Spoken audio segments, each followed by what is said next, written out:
Assalamualaikum warahmatullahi wabarakatuh. Waalaikumsalam warahmatullahi wabarakatuh.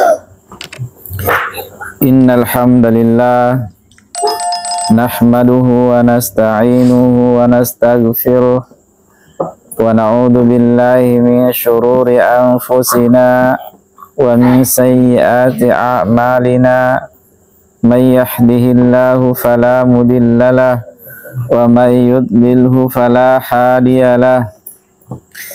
Asyhadu an la ilaha illallah wahdahu la syarikalah wa asyhadu anna Muhammadan abduhu wa rasuluh. Ya ayyuhalladzina amanu taqullaha haqqa tuqatih wa la tamutunna illa wa antum muslimun. Ya ayyuhalladzina amanu taqullaha wa qulu qawlan sadida yuslih lakum a'malakum wa yaghfir lakum dhunubakum wa may yuti'illaha wa rasulahu faqad faza fawzan 'azima. Amma ba'd, fa inna asdaqal hadithi kitabullah wa khairal hadi Muhammadin sallallahu alaihi wasallam wa syarrul umuri muhdatsatuha fa inna kulla muhdatsatin bid'ah wa kulla bid'atin dhalalah wa kulla dhalalatin finnar.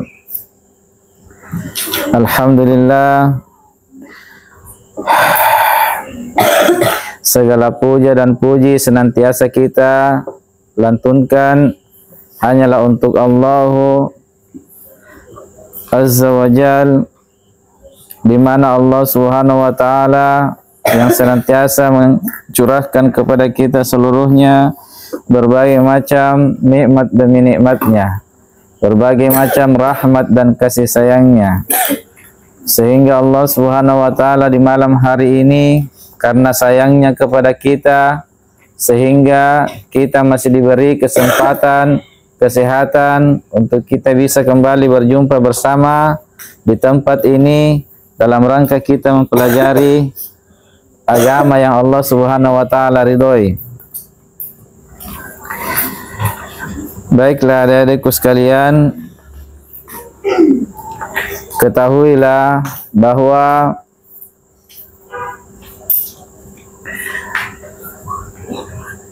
termasuk salah satu di antara perkara yang paling pokok yang perlu kita ketahui di dalam agama kita ini adalah ada empat perkara. Ada empat perkara yang paling pokok yang perlu kita ketahui dalam agama kita, di mana Allah Subhanahu wa taala memastikan kecelakaan untuk seluruh manusia kecuali yang menunaikan empat perkara ini. Allah Subhanahu wa taala berfirman, wal asr, demi masa, demi waktu, demi tempat di mana kita melakukan aktivitas-aktivitas, waktu kita untuk melakukan amalan-amalan. Allah Subhanahu wa taala bersumpah.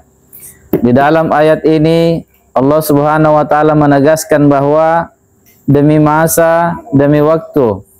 Di sini Allah Subhanahu wa taala bersumpah menunjukkan perkara yang Allah Subhanahu wa taala ingin sampaikan setelahnya adalah merupakan perkara besar, perkara yang sangat Allah Subhanahu wa taala tekankan untuk kita bisa untuk kita mengerjakannya. Allah Subhanahu wa taala ketika dia bersumpah dengan sesuatu, maka ini mengajarkan kepada kita bahwa perkara yang ingin disampaikan oleh Allah Subhanahu wa taala itu adalah perkara yang sangat besar. Apa itu? Allah Subhanahu wa taala mengatakan innal insana lafi khusr. Sesungguhnya seluruh manusia berada dalam kerugian.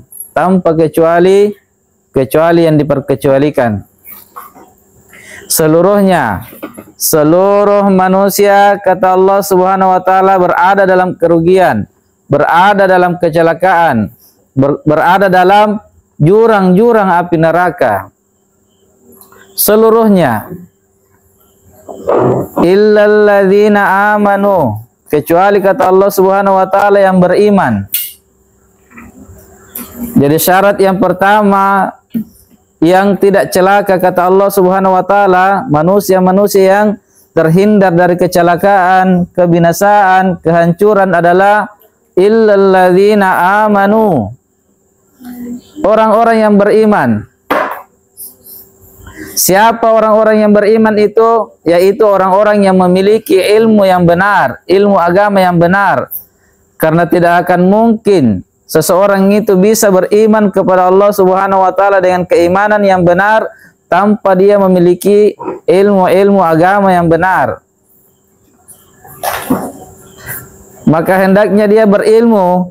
Kalau dia mau beriman kepada Allah Subhanahu wa taala dengan keimanan yang benar, maka hendaklah dia berilmu. Hendaklah dia mempelajari agama-agama Allah Subhanahu wa taala, mempelajari ilmu-ilmu yang Allah Subhanahu wa taala ajarkan. Maka dengan itulah dia bisa beriman. Maka dengan keimanan inilah dia bisa terhindar dari kecelakaan ini. Kecelakaan yang Allah Subhanahu wa taala pastikan. Allah Subhanahu wa taala pastikan kecelakaan untuk seluruh manusia. Seluruh manusia pasti akan celaka kecuali apa yang Allah Subhanahu wa taala perkecualikan di ayat ini. Yang pertama, adik-adikku sekalian, kata Allah, yaitu adalah orang yang beriman. Beriman, dan dia mustahil bisa beriman kalau dia tidak memiliki ilmu. Jadi dia harus berilmu dulu, yang dengan ilmu itu dia pun bisa beriman kepada Allah Subhanahu wa taala. Kemudian yang kedua, kata Allah Subhanahu wa taala, wa amilus solihat. Orang-orang yang beramal soleh, yang dengan keimanannya itu, dengan ilmu yang dia dapatkan, yang dia pelajari, yang dia beriman dengan ilmu itu, kemudian dia beramal soleh. Artinya dia beramal di atas ilmu, bukan beramal di atas persangkaan-persangkaan, bukan beramal di atas ikut-ikutan terhadap manusia, bukan beramal di atas apa yang disangka oleh manusia itu baik, maka dia pun mengerjakannya. Tetapi dia beramal soleh di atas tuntunan, di atas ilmu yang dia pelajari, di atas ilmu yang dia imani, dia pun beramal dengannya. Maka ini syarat yang kedua. Setelah dia beriman, maka dia pun beramal. Jadi bukti dari sebuah keimanan itu apabila dia amalkan apa yang dia imani, apa yang dia ilmui, kemudian dia imani. Maka buktinya kalau dia beriman, maka dia mengerjakannya, dia mengamalkannya dengan keikhlasan kepada Allah Subhanahu wa taala. Ini syarat yang kedua, kata Allah Subhanahu wa taala, kalau seorang hamba itu mau terhindar dari kecelakaan, kebinasaan dan kehancuran. Kemudian yang ketiga, kata Allah Subhanahu wa taala, wa tawasau bil haqq. Dan dia menyampaikan apa yang dia sudah ilmui, apa yang dia sudah imani, dan apa yang dia sudah amalkan, dia pun menyampaikan kepada manusia. Dia berdakwah di atas ilmu ini, di atas hujjah yang jelas. Kemudian dia sudah mengamalkannya, artinya betul-betul perkara yang akan dia sampaikan kepada orang itu, kepada manusia, betul-betul dia sudah meyakini akan kebenarannya. Karena dia pun sudah mengamalkan ilmu itu, misalnya sholat atau perkara-perkara yang selain dari itu. Ketika dia sudah mengilmuinya, dia mengimaninya, kemudian dia sudah mengerjakannya, barulah dia menyampaikan kepada manusia, mengajak manusia untuk mengerjakan pekerjaan tersebut. Maka inilah manusia-manusia yang akan terhindar dari kecelakaan yang Allah Subhanahu wa taala sebutkan dalam ayat ini. Kemudian yang keempat, kata Allah Subhanahu wa taala, wa tawasau bis sabr, dan nasihat menasihati untuk menapaki kesabaran di atas jalan yang tiga tadi ini, di atas jalan keimanan, di atas jalan beramal, dan di atas jalan dakwah kepada Allah Subhanahu wa taala. Hendaknya dia bersabar di atas ini. Jangan dia sedikit saja ada gangguan, sudah mundur. Sedikit saja ada celaan, sudah berhenti. Sedikit saja dia mendapatkan ujian dan cobaan, dia meninggalkan seluruh apa yang dia yakini, apa yang dia sudah amalkan, dan apa yang sudah dia dakwakan. Namun kata Allah Subhanahu wa taala, hendaknya dia bersabar di atasnya, menasihati manusia untuk tetap bersabar di atas kebenaran yang sudah dia amalkan, yang sudah dia yakini. Jadi ini 4 adik-adikku sekalian,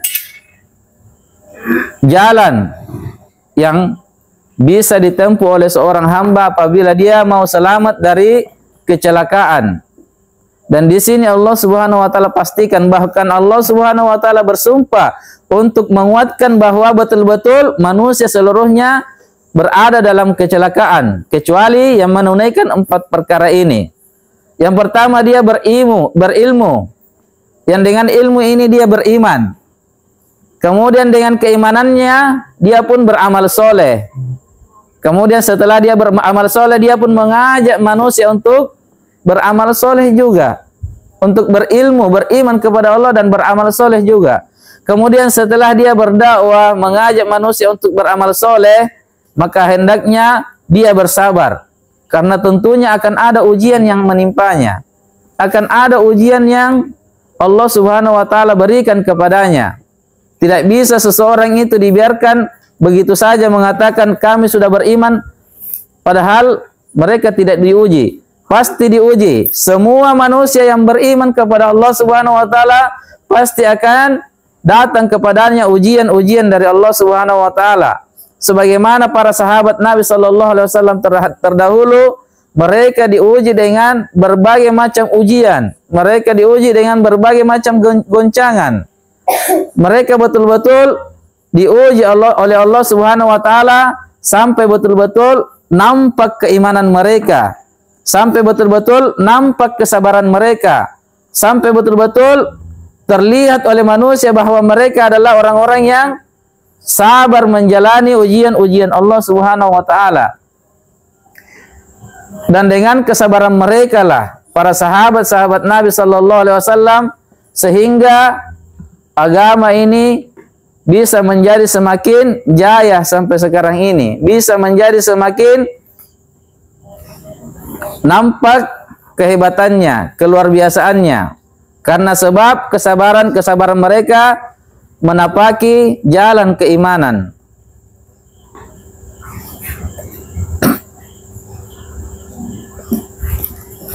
Jadi ini 4 perkara yang hendaknya kita perhatikan adik-adikku sekalian, karena di dalam surah ini Allah Subhanahu wa taala pastikan kecelakaan untuk kita apabila kita tidak menunaikan apa yang Allah Subhanahu wa taala perkecualikan ini. Baik adik-adikku sekalian, sedikit kita akan melanjutkan pelajaran kita di malam hari ini, yakni kita membaca sirah nabawiyah, dan kita masih berada dalam lingkup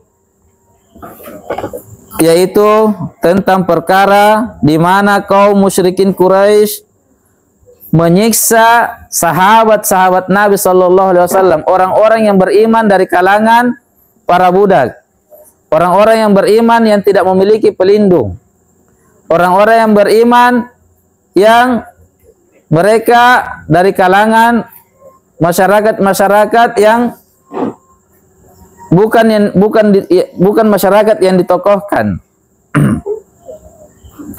Dan telah kita jelaskan beberapa kisah para sahabat yang sudah berlalu.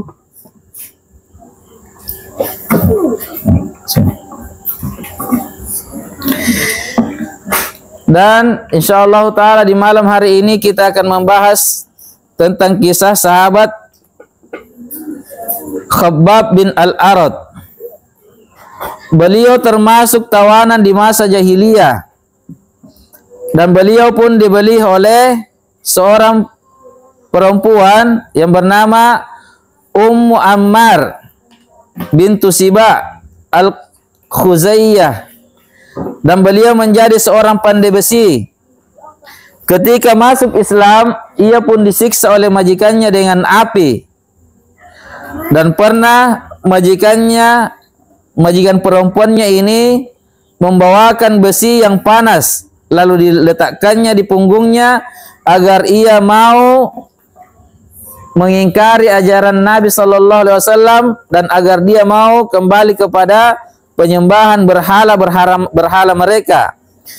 Namun ketahuilah adik-adikku sekalian, sahabat yang sangat mulia ini dengan siksaan yang beliau hadapi, dengan siksaan yang beliau terima dari majikannya ini dan kaum musyrikin Quraisy yang lainnya, ini malah membuat keimanannya Ammar menjadi semakin bertambah. Bukan membuat dia ingin kabur dari Islam, ingin keluar dari Islam, tetapi penyiksaan yang beliau alami ini malah membuat keimanannya semakin kuat. Keyakinannya kepada Allah Subhanahu wa taala semakin kokoh. Coba perhatikan adik-adikku sekalian, bagaimana sahabat Nabi Sallallahu Alaihi Wasallam itu semakin disiksa semakin beriman. Betul-betul manusia luar biasa. Bukan manusia biasa, manusia luar biasa. Para sahabat Nabi Sallallahu Alaihi Wasallam, masya Allah, luar biasa keimanan mereka. Kemudian orang-orang musyrik juga menyiksa beliau dengan cara mengikat lehernya, kemudian menarik rambutnya, bahkan melemparkannya ke dalam bara api berkali-kali. Kemudian mereka letakkan batu yang berat di atas dadanya hingga ia tidak bisa lagi berdiri. Coba bayangkan, bahkan di kisah yang lain beliau ini Khabbab bin Al-Arat ini pernah beliau dilemparkan ke atas bara api sampai betul-betul bara api itu mati karena tetesan air yang mengalir dari punggungnya beliau. Inilah penderitaan yang dialami oleh sahabat Khabbab bin Al-Arat di masa awal-awal Islam, dan beliau ini termasuk generasi awal-awal Islam. Beliau masuk Islam di saat manusia masih bisa dihitung jari yang masuk ke dalam agama Allah Subhanahu wa taala ketika itu.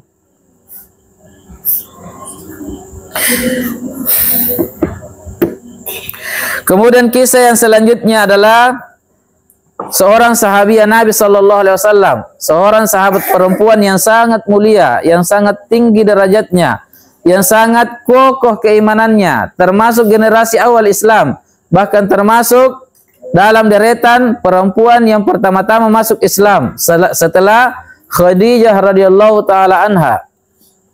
Beliau adalah Zinnirah, seorang budak wanita yang berkebangsaan Romawi. Beliau berasal dari negeri Romawi, kemudian beliau dijadikan sebagai seorang budak. Kemudian beliau pun telah masuk Islam, dan setelah beliau memeluk agama Allah Subhanahu wa taala, beliau pun disiksa karena membela agama Allah Subhanahu wa taala, dan beliau pun dianiaya pada matanya. Beliau disiksa terus oleh majikannya sampai matanya mengalami kebutaan. Seorang perempuan disiksa di jalan Allah Subhanahu wa taala sampai matanya buta, tidak bisa lagi melihat. Namun perkara ini tidaklah membuat dia sedikit pun gentar dari keimanannya kepada Allah Subhanahu wa taala. Sama sekali keimanannya tidak goyah. Sama sekali keimanannya tidak surut. Beliau semakin bertambah kuat keimanannya kepada Allah Subhanahu wa taala dengan siksaan-siksaan yang seperti ini. Kemudian mereka pun mengatakan kepada beliau setelah membuat Zinnirah ini buta, setelah membuat sahabat Nabi SAW ini buta, mereka pun berkata kepadanya sambil mengolok-oloknya, sambil mempermainkannya. Mereka mengatakan, kamu telah ditimpakan celaka oleh Lata dan Uzza. Mereka mengatakan Tuhannya mereka, berhalanya mereka itu yang menimpakan celaka kepada Zinnirah radhiyallahu taala anha. Padahal mereka yang menyiksanya. Lalu mereka sandarkan penyiksaan itu, musibah itu kepada Tuhan-Tuhan palsu mereka, Tuhan-Tuhan bodoh mereka. Mereka mengatakan, kamu telah ditimpakan celaka oleh Lata dan Uzza. Maka apa kata Zinnirah radhiyallahu taala anha? Adik-adikku sekalian, perhatikan. Maka beliau pun berkata, la wallah, tidak demi Allah, sungguh Lata dan Uzza itu, berhala patung itu, Tuhan palsu itu tidak akan bisa mendatangkan celaka kepadaku. Coba lihat keimanannya Zinnirah kepada Allah Subhanahu wa taala. Sungguh Tuhanmu itu, berhalamu itu tidak akan bisa menimpakan celaka kepadaku sedikit pun. Bukan dia yang membuatku buta. Namun kata beliau, akan tetapi kebutaan yang saya alami ini adalah ujian dari Allah Subhanahu wa taala. Dan jika Allah Subhanahu wa taala menghendaki, maka dia akan menyembuhkan kedua mataku ini. Coba lihat seorang perempuan yang begitu kuat imannya di masa awal-awal Islam. Sedikit pun tidak goyah keimanannya. Sedikit pun tidak surut keimanannya dengan siksaan, sampai-sampai matanya buta karena siksaan itu. Namun beliau tetap di atas keimanannya. Beliau tetap di atas keimanan yang kuat kepada Allah Subhanahu wa taala. Maka Allah Subhanahu wa taala pun menurunkan pertolongannya kepada Zinnirah radhiyallahu taala anha ini. Di keesokan harinya Allah Subhanahu wa taala pun menyembuhkan kedua matanya seperti beliau tidak pernah mengalami kebutaan. Betul-betul normal kembali matanya. Seakan-akan beliau tidak pernah mengalami kebutaan. Inilah sahabiah Nabi sallallahu alaihi wasallam yang sangat mulia. Inilah sahabat-sahabat Nabi sallallahu alaihi wasallam yang betul-betul memperjuangkan keimanan mereka, memperjuangkan akidah mereka, memperjuangkan agama Allah Subhanahu wa taala. Coba kita pikirkan adik-adikku sekalian dan kita renungi kisah-kisah sahabat Nabi sallallahu alaihi wasallam. Bukan hanya dari kalangan sahabat laki-laki yang disiksa, yang perempuannya pun disiksa. Belum lagi ibunya Ammar radhiyallahu taala anha, Sumayyah, yang setiap kali dia disiksa ditaruh patung di depannya, kemudian dikatakan, katakan ini juga Tuhan. Maka dia pun mengatakan, la, ahad, ahad, Tuhanku cuma satu, Tuhanku cuma satu. Setiap kali disiksa ditawarkan, kamu keluar dari Islam dan menyembah berhala, atau kamu tetap berada di atas siksaan ini sampai kamu mati. Sampai akhirnya kaum musyrikin pun putus asa untuk membuat sahabat Nabi sallallahu alaihi wasallam ini keluar dari Islam. Sampai akhirnya mereka pun berputus asa untuk membuat Sumayyah ini keluar dari Islam. Maka mereka pun menombak kemaluan beliau sampai beliau meninggal. Sahabiah perempuan. Sahabiah perempuan yang betul-betul kokoh mempertahankan keimanannya kepada Allah Subhanahu wa taala. Yang betul-betul tegar menghadapi segala macam tantangan, ujian, untuk tetap mempertahankan keimanannya kepada Allah Subhanahu wa taala. Sampai-sampai dia rela korbankan jiwanya untuk tetap mempertahankan keimanannya kepada Allah Subhanahu wa taala. Dan ketahuilah adik-adikku sekalian, beliau disiksa di sini, beliau disiksa betul-betul dalam keadaan beliau yakin bahwa dia akan mengalami siksaan itu sampai mati. Mereka yakin, mereka sudah meyakini bahwa mereka akan mengalami siksaan itu sampai mati. Namun perkara ini tidak menggoyahkan sedikit pun keimanannya, tidak membuat mereka surut dari keimanannya kepada Allah Subhanahu wa taala. Maka ini dua perempuan sahabiah Nabi sallallahu alaihi wasallam yang sangat mulia, Zinnirah radhiyallahu taala anha dengan Sumayyah radhiyallahu taala anha. Mereka semua adalah sahabiah Nabi sallallahu alaihi wasallam yang awal-awal mengikuti dakwah Nabi sallallahu alaihi wasallam. Betapa kokohnya keimanan mereka dan betapa kuat kesabaran mereka. Coba kita perhatikan sekali lagi kalimat-kalimat yang diucapkan oleh Zinnirah radhiyallahu taala anha ini. Ketika kaum musyrikin mengatakan kepada beliau ketika matanya sudah dibuat buta karena disiksa, ketika mereka menyiksa Zinnirah sampai matanya buta, lalu mengatakan kepadanya, Tuhan kami telah menimpakan celaka kepadamu, yaitu Lata dan Uzza telah membuatmu buta. Coba perhatikan kalimat-kalimat indah, kalimat-kalimat keimanan yang keluar dari mulutnya. Ucapan-ucapan yang lahir dari hatinya Zinnirah radhiyallahu taala anha. Kalimat tegas yang menunjukkan betapa kuatnya imannya Zinnirah radhiyallahu taala anha. Beliau mengatakan, La wallah, tidak demi Allah, Tuhanmu itu tidak akan pernah membuat saya menjadi celaka. Dia tidak akan bisa membuat saya celaka sedikit pun.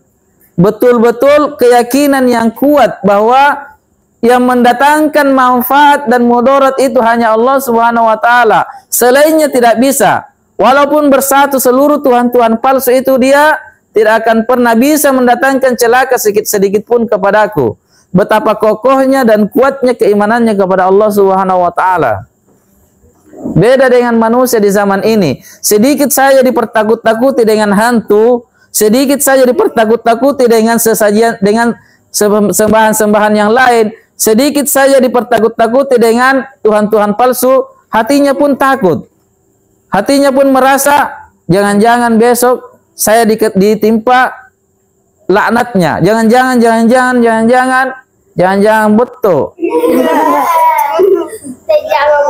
Banyak sekali jangan-jangannya. Banyak sekali kekhawatirannya, banyak sekali ketakutannya. Ini menunjukkan rendahnya keimanan di manusia di zaman ini.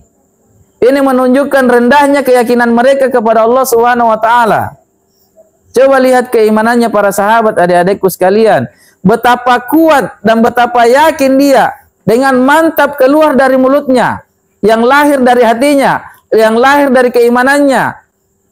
Spontan dia katakan, La wallah, tidak akan mungkin dia bisa menimpakan celaka kepada aku.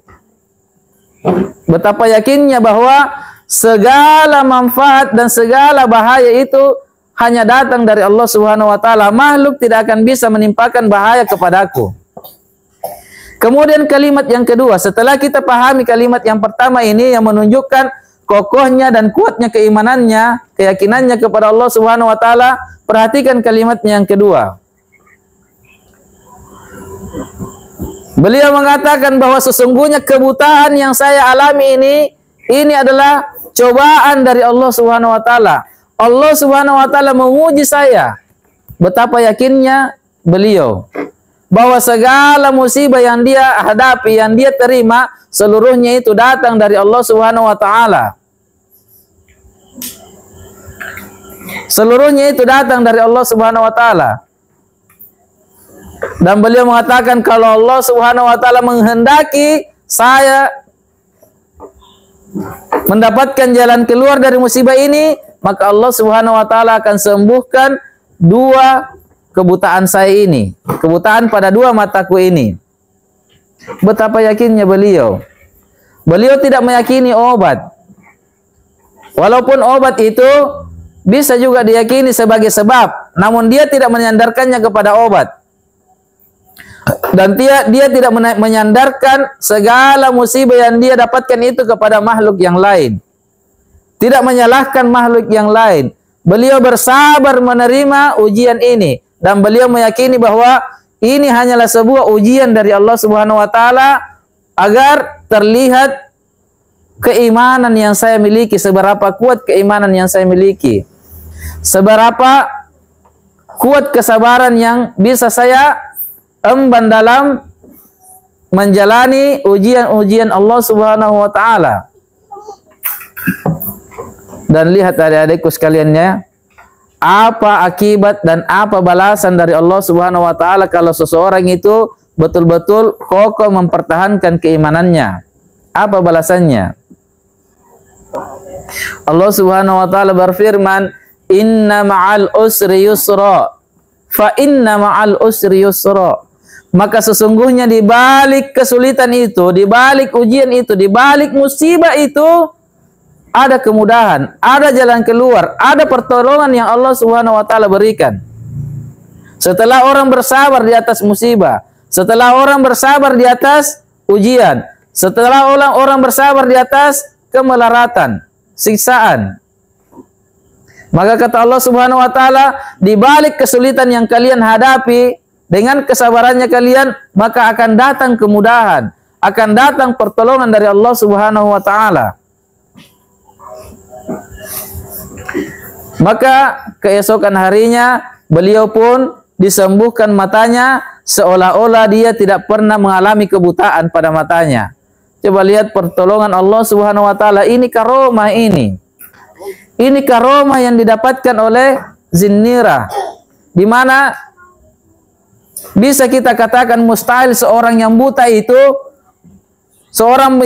itu matanya dia bisa sembuh, seolah-olah dia tidak pernah mengalami kebutaan hanya dalam satu malam tanpa diobati. Di mana kita pernah mendengarkan kisahnya seseorang yang mengalami kebutaan, kemudian dia tidak berobat dalam semalam, besoknya dia sudah sembuh. Ini adalah pertolongan dari Allah Subhanahu wa Ta'ala untuk hamba-hamba yang khusus, hamba-hamba yang betul-betul mereka kokoh keimanannya, keyakinannya kepada Allah Subhanahu wa Ta'ala sangat kuat, sangat tinggi. Allah Subhanahu wa Ta'ala segerakan pertolongan untuknya. Segera dia diberi kesembuhan. Coba lihat adik-adikku sekalian, betapa kokohnya keimanan para sahabat dan sahabiahnya Nabi sallallahu alaihi wasallam di generasi awal-awal Islam.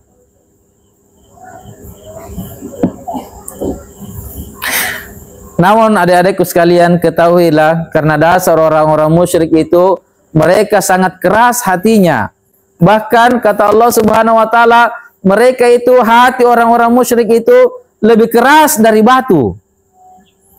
Hatinya lebih keras dari batu. Bagaimanapun Allah Subhanahu wa Ta'ala memperlihatkan tanda-tandanya, ayat-ayatnya, mukjizat-mukjizatnya, karomah-karomahnya kepadanya, dia tidak akan mau beriman. Selalu saja ada alasan-alasannya. Padahal terlihat jelas di depan mata mereka. Zinnirah yang sudah mereka buat buta, yang mereka sudah butakan matanya, satu malam Allah Subhanahu wa Ta'ala sembuhkan. Padahal tidak ada yang memberinya obat. Beliau adalah orang yang teraniaya. Beliau adalah orang yang disiksa, seorang muda. Dari mana dia bisa ambil obat? Dan tidak ada orang yang ingin memberinya obat.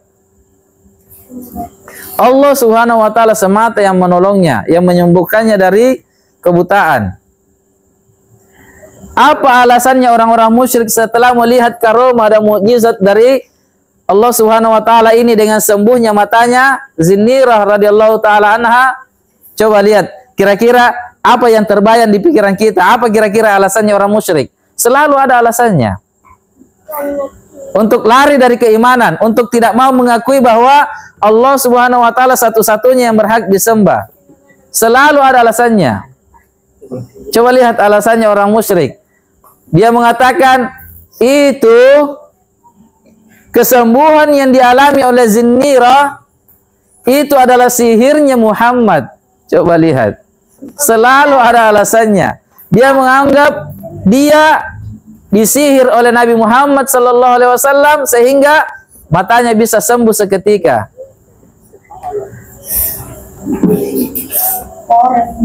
Selalu ada alasan-alasan bodoh yang mereka kemukakan untuk mereka bisa mengingkari Allah Subhanahu wa taala sebagai satu-satunya yang berhak untuk disembah. Ada dia dari Pancasila,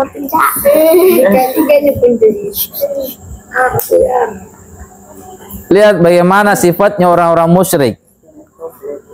Lihat betapa sayangnya Allah Subhanahu wa taala kepada hamba-hambanya. Allah Subhanahu wa taala tidak ingin menyiksa mereka secara langsung.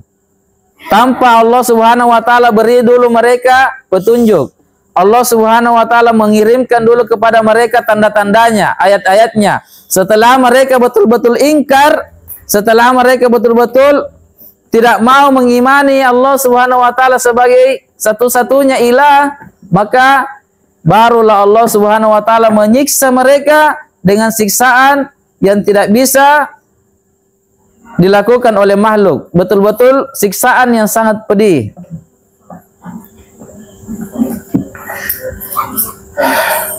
Jadi inilah sifat pokok yang dimiliki oleh orang-orang musyrik. Mereka memiliki hati yang keras, bahkan keras, lebih keras dari batu, sehingga bagaimanapun Allah Subhanahu wa taala mendatangkan kepada mereka tanda-tandanya, ayat-ayatnya, bagaimanapun Allah Subhanahu wa taala menurunkan mukjizat-mukjizatnya, tetap saja mereka tidak mau beriman dan tetap saja mereka memiliki alasan-alasan yang menguatkan keingkaran mereka. Baik, adik-adikku sekalian, sampai di sini dulu. Subhanakallahumma wa bihamdik, asyhadu an la ilaha illa anta, astaghfiruka wa atubu ilaik. Wassalamualaikum warahmatullahi wabarakatuh.